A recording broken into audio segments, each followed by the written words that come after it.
Bonjour tout le monde. Et voilà, petit retour sur la Mercury, qui est de nouveau à l'atelier.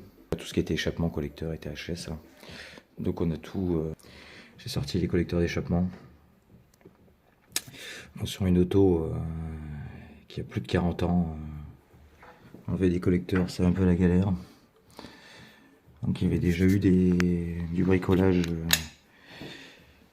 sur les fileutages du haut. Ils étaient déjà hachés, ça, donc ceux-là. Donc ils avaient percé de part en part et mis un écrou derrière. Par contre en bas, c'est directement fileté dans la culasse. Donc ceux-là, il faut pas les casser quoi. Et forcément, c'était les plus compliqués à enlever. Donc vous voyez, ils avaient déjà percé de part en part et mis de rondelles un écrou de l'autre côté. Ok, pas la mauvaise idée. Hein. Donc, on pense avoir beaucoup de place là-dessus, mais en fait, c'est juste. Donc là, les collecteurs sont enlevés. Je vais continuer et sortir le semblant de ligne qu'il y a sur cette voiture parce que c'était vraiment pas terrible. Enfin, un petit peu voir ça. De toute façon, ça va être déposé. Ça a été bricolé, archi bricolé.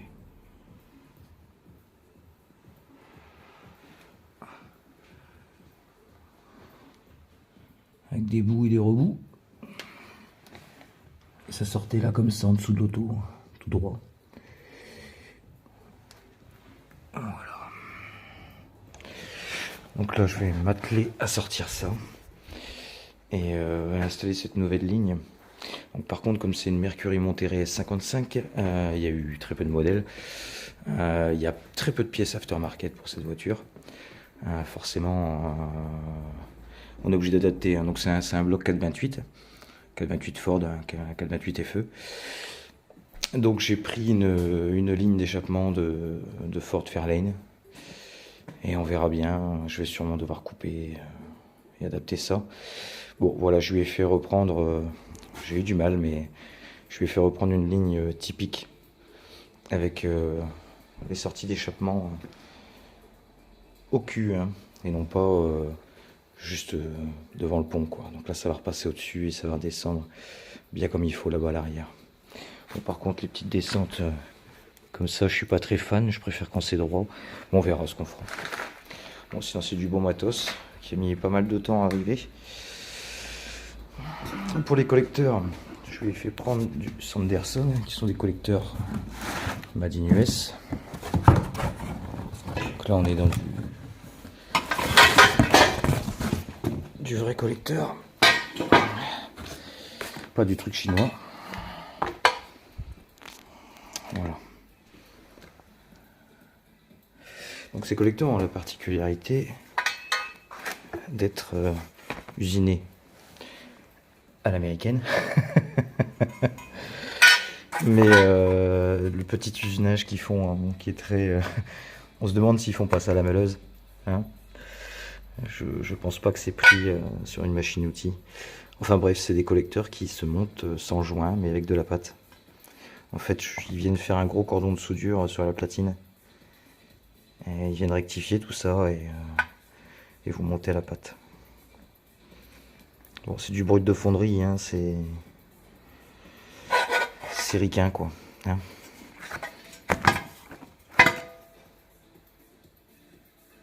Bon, c'est quand même relativement bien fait. Hein. Voilà. Donc je vais insérer ces petits collecteurs là-dedans, en espérant que ça fonctionne. Bon, c'est des collecteurs qui sont prévus pour un 428 FE, hein, donc ils fournissent des petites descentes avec. Le diamètre est énorme.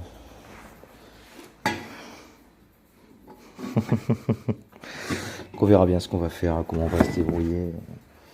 La ligne d'échappement entièrement déposée. Voilà, c'est vraiment pas terrible. Hein.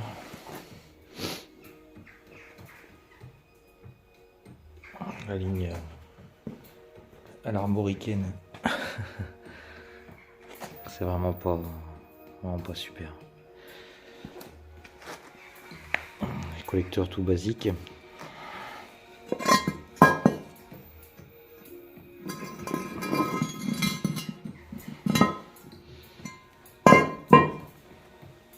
Finalement, avec toute la pâte blanche qu'il y avait un peu partout, je me suis dit ça doit être bourré de trous. De toute façon, il y avait des fuites. Bon, en fait, non, il y a juste la collerette qui vient là, un bac d'étanchéité. Bah, voilà ce qui en restait. Donc, forcément, ça peut pas aller. Par contre, je viens de voir qu'il y avait. Je sais pas si vous allez le voir, mais on l'entend.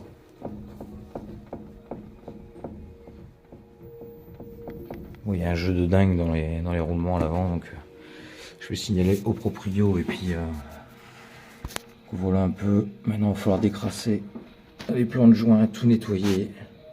De toute façon, avoir quelque chose de super propre pour que la pâte adhère bien et que l'étanchéité soit parfaite. On va faire la même chose de l'autre côté de toute façon. En même temps, je vais vous faire voir, il y a le... Hop là. Tac. Donc là, on pense qu'il y a plus de place, mais en fait, ici, il y a juste le boîtier de direction en fait qui passe là. Donc techniquement, j'ai pas beaucoup de place. Hein.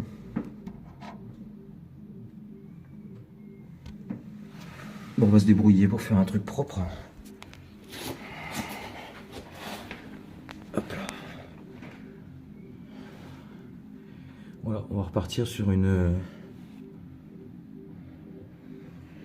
feuille vierge. Bon, c'est plein d'huile, hein. Ça, à mon avis, les cache-culbuteurs, ils sont pour quelque chose.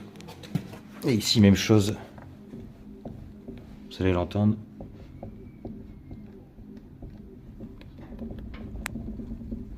Oh, il y a un jeu de dingue dans le train avant. Ça, je vais m'en occuper. Je peux pas laisser partir une auto comme ça de toute façon. Voilà, allez. Bon, ça passe pas en dessous. Et ça passe difficilement au-dessus. Ah, il y a toujours de la place dans les américaines, tout passe, tu peux tout mettre. Ouais, non, pas forcément. Mais bon, il va y avoir de quoi. Surtout qu'en plus, dans le meilleur des cas, il faut que je puisse les mettre aisément pour pas abîmer la pâte. Donc je pense que je vais les placer et mettre la pâte après. Déjà, il faut que je... Ici, éventuellement, ça peut passer. Il y a quand même de quoi. Hein.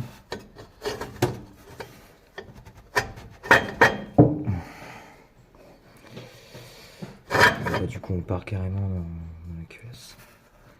Ici, on tape sur le triangle supérieur. Bon, de toute façon, en bas, j'ai essayé de l'enquiller par tous les moyens et ça passe pas non plus. En fait, au niveau du 4 en 1, c'est tellement large que j'ai dû le passer là, faire glisser et faire descendre tout du long pour l'avoir comme ça. Et bon, je vais aller voir en dessous ce que ça peut donner. Et bon, pour le premier, c'est déjà pas terrible. Là, je vois des collecteurs et des big blocks. Bon, finalement, j'ai dû installer le cric, desserrer le supermoteur. Il y avait une lumière en fait dedans, justement vers le haut, donc ça m'a permis de lever le bloc moteur et de passer le collecteur. Bon, on va attaquer, je vais redescendre le bloc, resserrer le supermoteur. Son collecteur sera normalement assez libre pour que je puisse mettre la pâte tranquillement, maintenant qu'il est passé. Et je vais attaquer côté passager.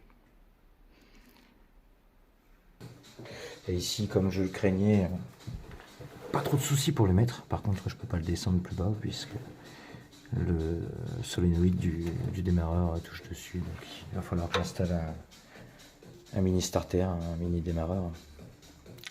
Ça, je m'en doutais.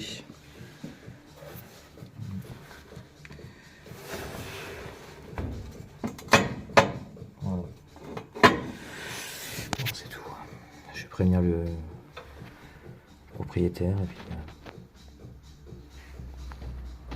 même du coup là-bas au niveau du berceau, ça va être juste, très juste. Il va falloir faire une petite facette dans ce tube là. On verra bien.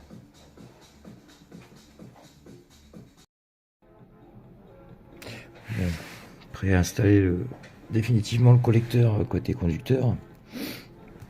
Donc j'ai mis les deux vis du bas qui correspondent aux deux lumières sur le collecteur. Faire attention à ce genre de petits détails, ça peut vous faire perdre du temps parce qu'en fait une fois que le collecteur est fixé, si vous voulez mettre les vis sur toute la longueur, ça passe pas avec le tube et la fixation. Donc faire attention à ce genre de détails, hein. Donc forcément graisse cuivre sur les vis. Et puis niveau joint, bon ben voilà, Technicolor silicone qui tient à 300 degrés. Bon, la couleur est rouge, pas terrible, mais j'ai déjà été embêté sur des collecteurs. D'ailleurs, sur le 454 que j'ai fait l'année dernière, les collecteurs étaient vraiment pas adaptés au bloc, parce qu'on avait des sorties justement rectangulaires sur les collecteurs et ovales sur les culasses, donc ça allait pas vraiment. Et j'ai réussi à remédier le problème de fuite grâce à ce silicone. Donc voilà, les 4 cordons sont faits. Donc je parle bien de cordons, puisque on se doute bien que les tolérances, les jeux, le poids des années fait que, vous l'avez vu de toute façon, la culasse, les sorties d'échappement sont bien corrodées. Pareil, le collecteur, bon, c'est du stage américain, donc on va mettre un bon cordon, enfin comme c'est là. Et ça devrait le faire, ça devrait rattraper toutes les différences et être étanche. Parce que j'ai pas envie d'avoir un bruit qui vient des collecteurs. Ça fait généralement un bruit dégueulasse en plus. Et j'aime pas ça du tout. D'ailleurs, de toute façon, tous les raccords de la ligne d'échappement vont être montés à la patte spécifique pour l'étanchéité des raccords d'échappement. Le bruit, il faut qu'il sorte à l'arrière et pas du milieu et de l'avant. Et donc voilà, allez, je vais installer ça. Mais pareil, quand vous faites des cordons comme ça de pâte, il est préférable de la laisser poser 5 minutes avant d'installer. Donc, le collecteur est installé. Donc, comme je vous le disais tout à l'heure, hein, le fait de laisser sécher la pâte quelques minutes, quand vous allez serrer la pièce contre l'autre, vu que la pâte dégage dans tous les sens, ça fait un petit tourlet. Donc déjà, ça évite que la pâte s'en va partout, dans tous les conduits. Ça permet d'avoir un joint qui est de qualité. Et en plus de ça, si vraiment vous êtes maniaque, vous n'avez plus qu'à passer un petit coup de cutter sur le roulet. Comme c'est épais, ça se coupe beaucoup mieux que d'avoir un petit truc fin qui dégueule. Et ça fait un truc nickel. Pareil, petit détail, je pense que si vous êtes sur ma chaîne, vous connaissez un petit peu la mécanique. Donc vous devez savoir ça, mais bon, on sait jamais. On sert toujours en quinconce ou en escargot comme une culasse. Il faut prendre le pli de le faire surtout. Ça permet déjà aussi de venir serrer. Donc on va commencer par cette vis là, après celle du bas. On va partir sur celle du haut, celle du bas. Repartir sur celle du haut ici, celle du bas, puis celle du haut là-bas, puis celle du bas. Ça permet de plaquer le collecteur comme il faut sur le plan de joint. Et aussi, donc on refait une deuxième passe après. Et ça permet de ne pas avoir de vis qui vont se desserrer ou quoi que ce soit après. C'est des petits détails, mais ça a toujours son importance. Comme je vous le disais, vous voyez, ça passe juste. Bien sûr, le bloc, hein, bon, voilà, il est dedans maintenant, je suis content.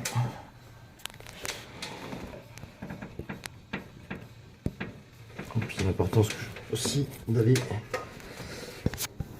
mettre les vis juste avant, comme je vous disais avec la lumière, parce que sinon après vu la longueur on les met plus. Et maintenant je vais démonter le démarreur pour prendre l'anthrax, le nombre de dents sur le pignon du démarreur, comparer ce qu'il y a sur les catalogues aftermarket, et aussi prendre le nombre de dents sur la flex plate. Donc, la flex plate, c'est le volant moteur pour une boîte auto. Pour le collecteur passager, en plus de ne pas passer avec le démarreur, ça passait pas ici au niveau du berceau. On voit les marques de rouille. Donc il a fallu modifier un peu le collecteur. Donc il a fallu que je fasse de jolies facettes en suivant la courbure du berceau.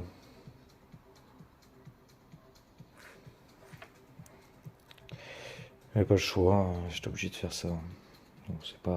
C'est pas moche, hein, mais bon, ça va pas avoir d'incidence sur les performances. De toute façon, c'est pas le but de ce véhicule. Le collecteur est installé à blanc, qui repose bien partout sur toute sa surface. Donc pour la partie qui a été modifiée, hein. Voilà, donc juste ici au niveau du berceau tout du long, j'ai laissé assez de dégagement pour que quand le moteur est en contrainte, hein, quand on voit les cylindres blocs, ça travaille pas mal, hein, donc voilà, il y a largement ce qu'il faut. Maintenant, je vais voir pour les descentes ici, voir ce qu'il faut couper, à quel endroit ça tombe exactement avec les nouveaux collecteurs. C'est juste avec toute la timonerie de direction. Je peux pas le mettre, le placer mieux. Ouais, ça va être juste, hein. Surtout que la descente, la ligne ne correspond pas vraiment. Voilà, par contre côté passager, donc on pourrait faire descendre ici, mais avec la biellette. Quand on va tourner à droite, ça va venir taper dedans. Donc par contre ici je l'ai fait passer là. Donc j'ai largement la place pour faire quelque chose de propre. Par contre la ligne que j'ai commandée correspond à des collecteurs d'origine, donc ça va pas terrible. Il va falloir que je vois ce que je vais faire. Et ici, comme je vous le disais, pour moi c'est la meilleure position pour l'instant. Ouais, je vais voir ce que je peux faire avec ça. Bon, voilà ici pour la descente du collecteur côté passager. Donc là, ça passe bien au-dessus du renvoi de direction. D'origine, ça tapait juste au-dessus. On voit encore la marque. Donc là, ici, on a toute la place qu'il faut maintenant. Il n'y a pas de souci. Donc, maintenant, il me reste à voir pour adapter la ligne qui est là-bas. Et comme c'est une ligne en H, il y a un raccord au centre. Donc je vais d'abord m'occuper de la descente côté conducteur et avancer pareil de chaque côté pour pouvoir me retrouver au centre là-bas avec mon H au bon endroit. Voilà ce que ça donne sortie collecteur.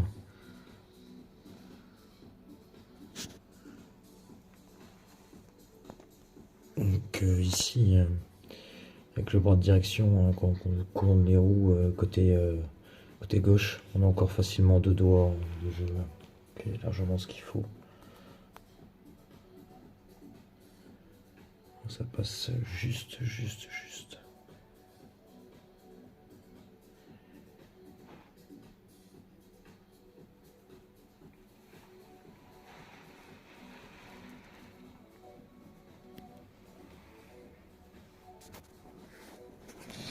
Voilà, maintenant il n'y a plus qu'à raccorder l'autre ligne et voir comment ça rend là-bas.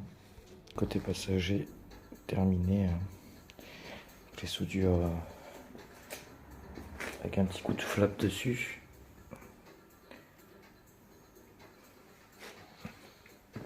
Pour que ça fasse vraiment propre.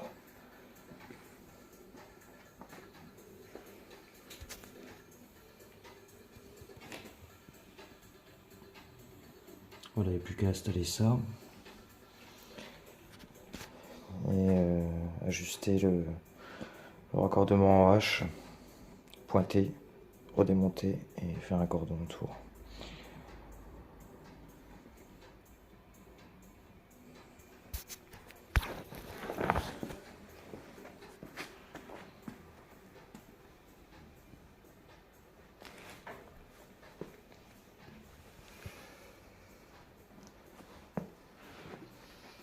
J'ai fait avec les bouts qui me restaient. Ça n'a pas eu à acheter de coude ou quoi que ce soit. Les deux sorties tombent pile poil en face, sont alignées. Ça tombe pas trop mal. Hein.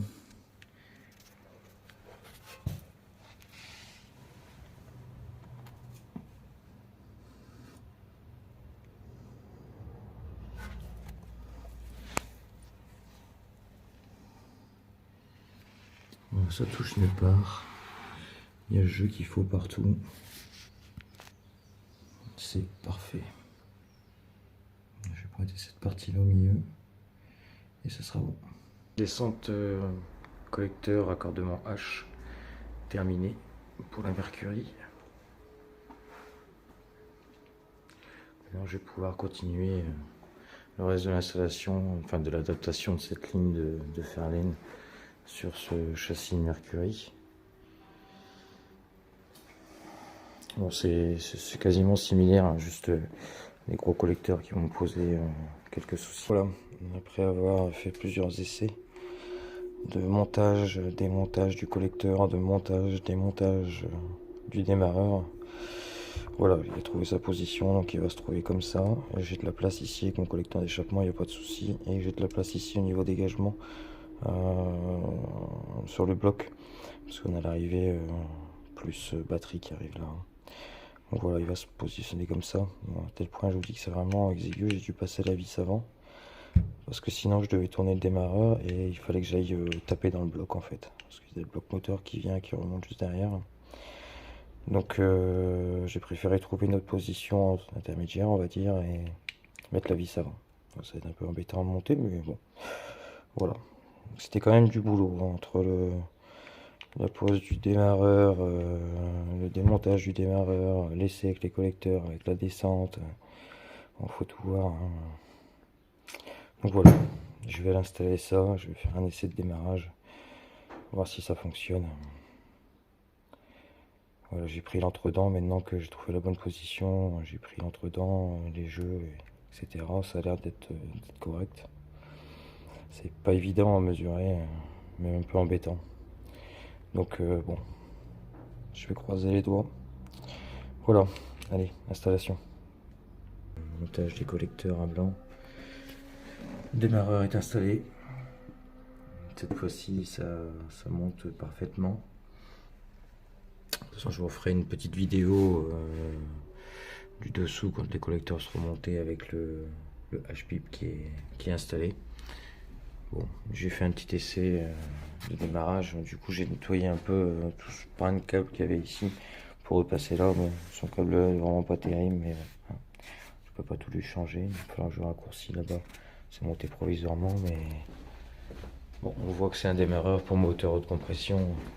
Mais il n'y a que ces démarreurs-là qui sont modifiables au niveau de l'emplacement.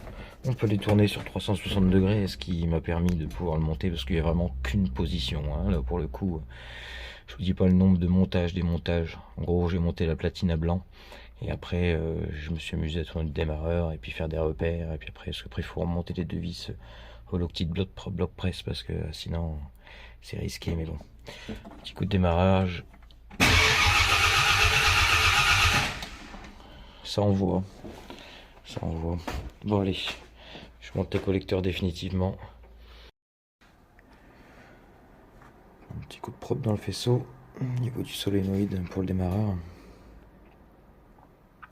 Donc suite à l'installation du mini starter.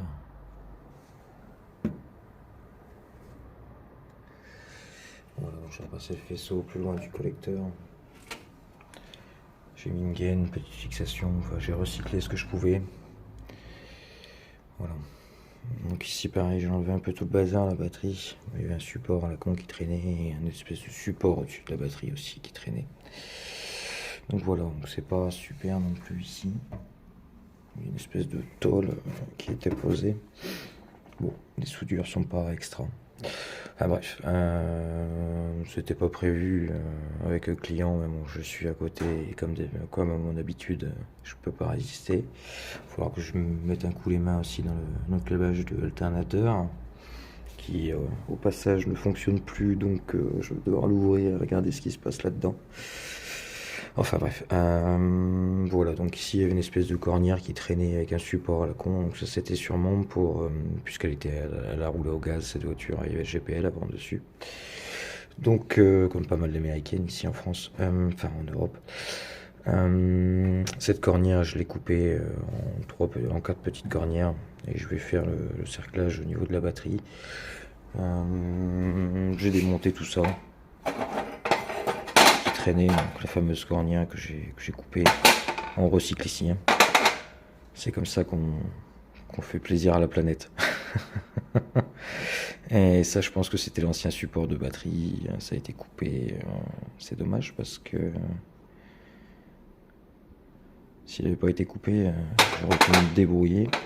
Et il y avait ça aussi accessoirement à côté. Donc je vais essayer de recycler un peu le tout. Prendre les codes de sa batterie. Après, il faudra qu'ils remettent la même. Ou il faudra qu'ils reviennent pour que je modifie l'encadrement. Et puis le but, ça va être de souder les cornières, faire l'encadrement de batterie. Et puis de bricoler avec ce que j'ai là pour faire un petit support au-dessus. Comme ça, au moins, sa batterie sera fixée, ça sera propre. Et voilà le mérite de toute façon. Le bac à batterie, fini. J'avais plus de grandes plaques de mousse, donc ça sera des petites bandes, ça fera l'affaire. Sorti des petites cages, ça il y aura juste à serrer et à desserrer. Un petit support qui va bien avec la petite mousse aussi. Bon voilà, c'est basique, hein, j'ai recyclé.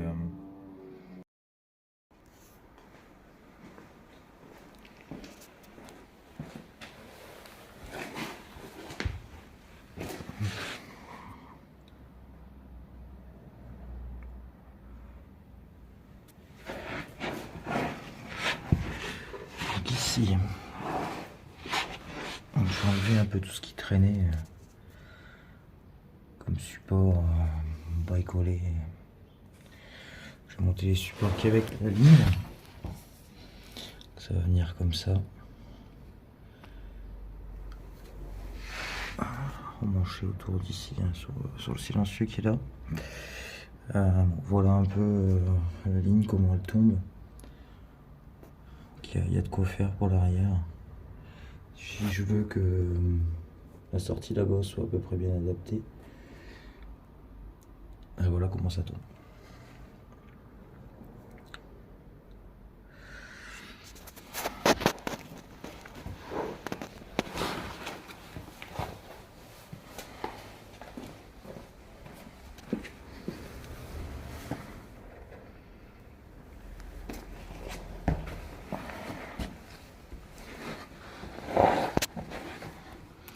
Pour l'instant, c'est chaîne des coulsonnes, c'est simplement un petit pré-montage. Bon, ici, la sortie elle va être coupée. Je vais couper ça en biseau.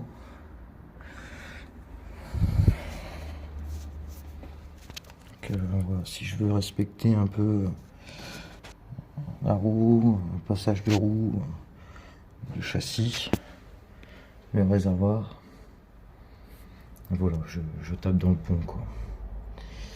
Donc pour moi la meilleure solution, sur le coup j'étais parti pour couper ici et tourner toute cette partie là en fait et remonter tout ça, mais forcément j'aurais pris un angle ici, mon tuyau aurait forcément pris, j'aurais pu couper ici, mais je suis pas sûr que ça soit la meilleure solution.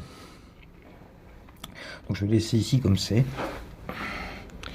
et je vais couper là, tac, ici ça. Je vais le tourner de façon de l'envoyer là-bas. Et ici, je verrai ce que je fais. J'aurai forcément un mauvais angle aussi, mais j'aurai peut-être qu'un angle à changer ici. Et à réduire la hauteur là, je pense. Je vais la jouer comme ça. Et on verra bien. De toute façon, Si je coupe ici, il faut que je remonte tout l'ensemble, que je fasse suivre cette partie-là. Mais je sais pas si ça va être bien. Donc je reste sur cette optique-là. Allez, découpe. J'en ai profité pour couper l'espèce de tutu de sortie pas jolie qui allait juste là. Pour faire une sortie toute droite, ronde, ça fait beaucoup plus joli. Donc voilà, et en plus, ça va me servir. Recyclage 2.0 qui est fait ici, forcément. Là, comme je vous disais tout à l'heure, je vais pouvoir faire ce que je veux ici avec. Mais forcément, pas évident de tenir le téléphone encore une fois. Et forcément, je me retrouve un peu cacahuète. Mais grâce à Tutut, voilà, je vais la mettre comme ça. Ce qui va me permettre de pouvoir faire le coude comme je veux. Voilà. Ici, je vais couper, tac, venir le souder comme ça. Et voilà. J'aurai ma partie que je pourrai remettre comme ça. Je pense que c'est la meilleure chose à faire. Voilà, mais j'aurais plus qu'à rallonger les deux bouts de ligne là-bas sur les silencieux qui vont arriver à l'endroit où ils sont posés, c'est l'endroit où ils vont être fixés. Donc voilà, j'aurais plus qu'à rallonger une petite quinzaine de centimètres. La ligne forcément va remonter là, hein. Elle va pas être vers le bas, elle va être bien droite.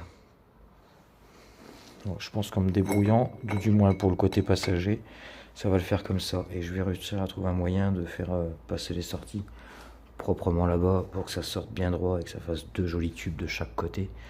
En plus, le son de chaque côté comme ça, c'est typiquement ricain. Et en plus, comme il y a le raccord en H, ça va lui donner un joli son. Le fameux coude que j'ai récupéré. Donc, on va faire passer au-dessus du pont comme ça. Ici, normalement, ça devrait être comme ça. Donc là, je verrai bien où je vais le faire reprendre. Mais voilà comment ça devrait le faire. Lui, il va venir là. Je vais pouvoir l'ajuster comme je veux. Voilà. Bon, je vais pointer ça proprement sur l'auto, tranquillement. En comparaison avec la ligne côté conducteur pour la boucle au-dessus du pont. Donc voilà ce qu'il y avait normalement et on voit ce qu'on a maintenant.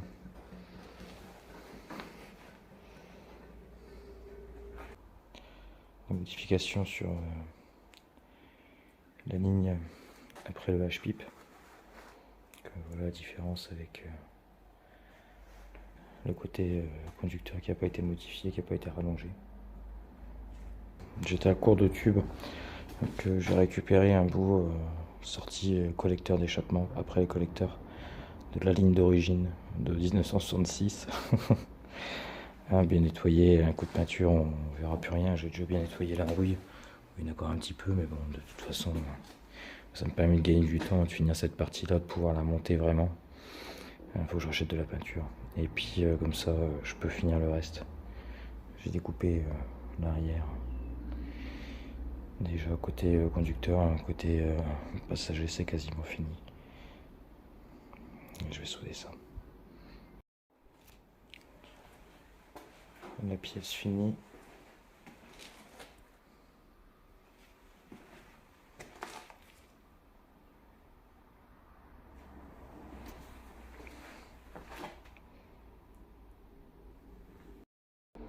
Silencieux posé à blanc, la partie que j'ai faite posée à blanc elle aussi, avec le petit support qui va bien, ça passe au-dessus du pont, on arrive juste là, ma ligne ici va tomber juste là, je fais cette petite pièce, petit coude inversé qui va aller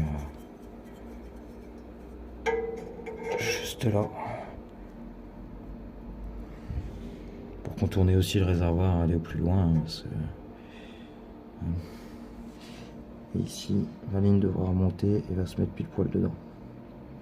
Voilà, donc je vais pointer ça.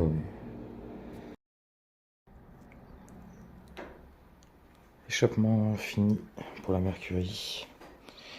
Avec un petit coup de peinture de température sur les soudures. La partie ici qui était rallongée. Les sorties qui sont complètement différentes.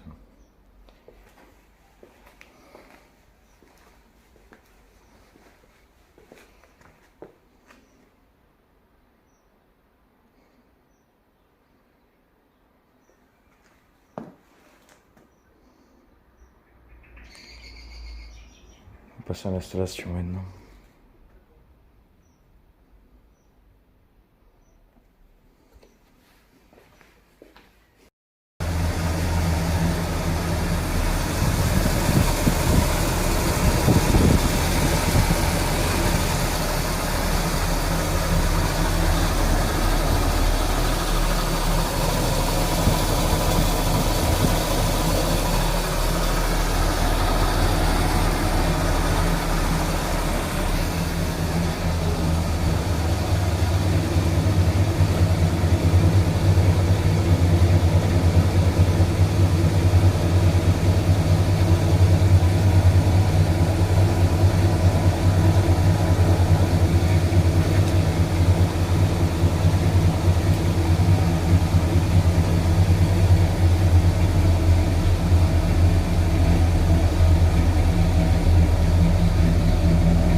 Petit nettoyage de la Mercury.